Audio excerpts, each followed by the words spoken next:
will be eligible for food stamps at the end of the year. Thanks for joining us tonight. Because the economy is steadily improving, a work requirement that was relaxed during the Great Recession is expected to be fully reinstated by 2016. Reinstating the work requirement nationwide would affect about 1 million able-bodied childless adults up to the age of 50. KAMR Local 4's Kelly James has the latest. That's tonight's top story at 10. Texas actually began reinstating the work requirement last year.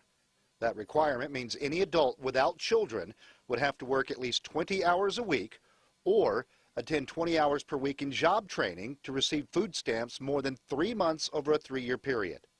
The Center on Budget and Policy Priorities says despite reinstating the work requirement, there are at least a dozen Texas counties still in need. This year, those counties still have the same high unemployment rates, but for policy reasons or other reasons, they decided not to have a waiver. So the time limit comes into effect, even though there's not more jobs in those areas. Right. And so it's kind of phased in Texas. Senior policy analyst Ed Bolin says a lot of Texans are already feeling the pinch, and that is having a trickle-down effect, hitting nonprofit agencies that help the hungry. The average person in this category gets about $150, maybe $200 of SNAP a month.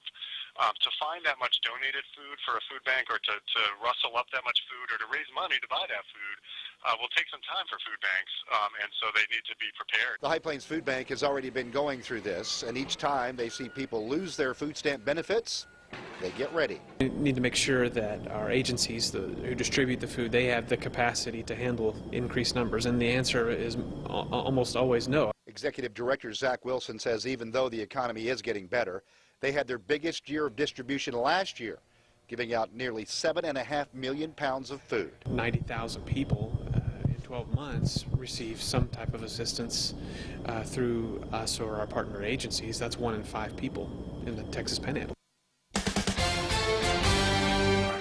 Now, Oklahoma has begun rephasing in the work requirements. They did that last fiscal year.